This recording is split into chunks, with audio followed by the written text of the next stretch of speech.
Hello बच्चों, आइए अपना प्रश्न पढ़ते हैं।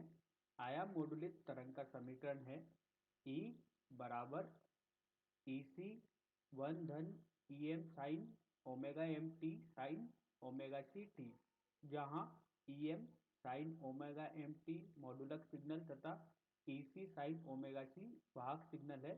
तब मॉडुलेशन सूचांक होगा। चार विकल्प दिए गए हैं। पहला ई सी बटे ई एम, दूसरा ई एम बटे ई सी, तीसरा E M dot E C, चौथा E M sine omega T बटे ई सी। आइए प्रश्न के आधार पर मुख्य अवधारणा की चर्चा करते हैं। मुख्य अवधारणा।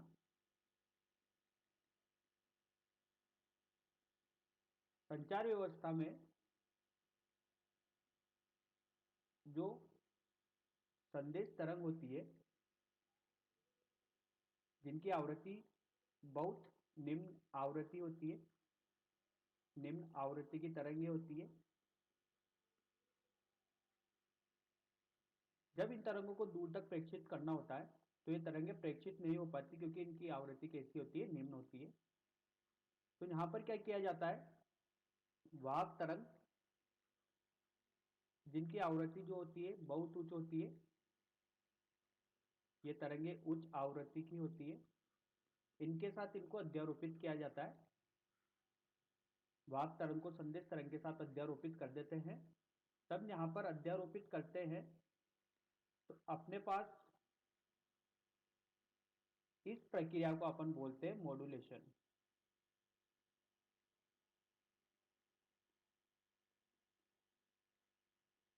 यह प्रक्रिया होती है मॉड्यूलेशन, जिसमें जब अपन को सिग्नल प्रेषित करना होता है तो ये अपना सिग्नल वहां पर पहुंच पाता है, क्योंकि अपनी जो संदेश तरंग होती है इनकी आवृत्ति कैसी होती है, निम्न होती है, पूरा वहां तक पहुंच नहीं पाता।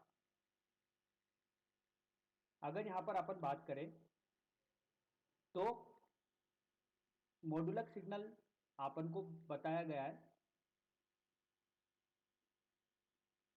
मॉड्यूलक सिग्नल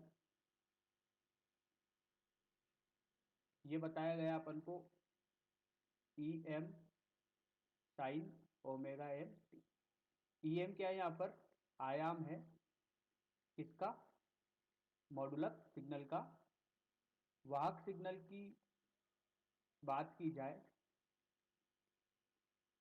तो वाहक सिग्नल दिया गया है अपन को ई सी साइन ओमेगा सी। ये ई सी आयाम है वाहक सिग्नल का। जब यहां पर ये दोनों अध्यारोपित होते हैं तो अपन इसको बोलते हैं मॉड्यूलेशन प्रक्रिया। अब देखिए, अपने प्रश्न के आधार पर हल पर चलते हैं और देखते हैं मॉड्यूलक सूचांक क्या होता है। तो मॉड्यूलक सूचांक की अगर बात की जाए तो जो मॉड्यूलेशन प्रक्रिया होती है, इस प्रक्रिया में हम देखते हैं कि मॉड्यूलन की गुणवत्ता कितनी अच्छी होती है। मतलब मॉड्यूलन संसूचक अपन को क्या बताता है, मॉड्यूलन सूचांक अपन को ये बताता है कि जो अपन ने यहाँ पर मॉड्यूलेशन किया है उसकी गुणवत्ता कितनी अच्छी है। या अपन इसको ऐसे बोल सकते हैं कि प्रेक्षक से ग्राही तक ये कितने सुगम तरीके से पहुंचा है, इसी को अपन बोलते हैं मॉड्यूलक सूचांक।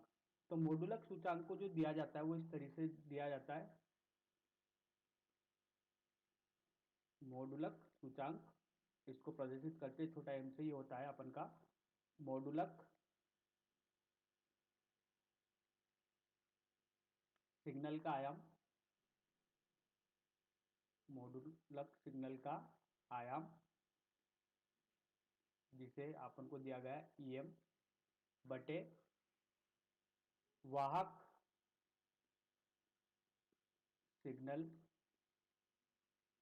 का आयाम, जिसे अपन ने देखा है मुख्य अवधारणा में ईसी से इसको दिया गया है। तो यहां पर एम का मान हो गया अपने पास ई एम बटे ई सी। ठीक है। अब देखिए यहां पर क्या होता है, मॉड्यूलक सूचांक अपन को ये बताता है कि प्रेक्षक से ग्राही तक जो आपन का सिग्नल है वो कितने सुगम तरीके से पहुंचा। तो ईएम का मान को कम रखा जाता है और ईसी के मान को ज्यादा रखा जाता है, जिससे एम का मान जो आता है ये 0 से 1 के बीच में आता है। ऐसा इसलिए किया जाता है क्योंकि अगर m का मान 1 से ज्यादा हो गया तो यहाँ पर जो विरूपण होता है, विरूपण का मतलब इंग्लिश में जो ओवरलैप बोलते हैं, ठीक है, उससे बचने के लिए यहाँ पर ऐसा किया जाता है कि em का मान कम रखा जाता है और EC का मान ज्यादा रखा जाता है, जिससे विरूपण ना हो पाए। तो देखिए यहां पर अगर अपन बात करें, ये अपने पास जो अपना मूल संदेश है, ये मूल संदेश कुछ इस तरीके से, जिसे अपन बोलते हैं संदेश तरंग। इसको अध्यारोपित किया अपन ने किसके साथ, वाहक तरंग के साथ, जिनकी आवृत्ति बहुत उच्च है। ये अपने पास वाहक तरंग। जब यहाँ पर अपन को मॉड्यूलेट सिग्नल मिलेगा तो किस तरीके से मिलेगा, कुछ इस तरीके से मिलेगा।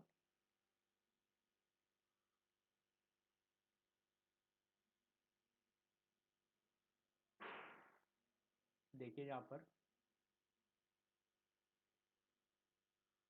ये अपने पास इस तरीके से जो सिग्नल मिला है कैसा है, मॉड्यूलित सिग्नल है। इस जो इसका अपन को मॉड्यूलर सूचांक होगा, ये होता है 100%, मतलब ये अधिकतम मॉड्यूलर सूचांक है। तो यहाँ पर अपन क्या, यहाँ पर क्या देखिए, यहाँ पर ये विरूपण नहीं हुआ है, ठीक है।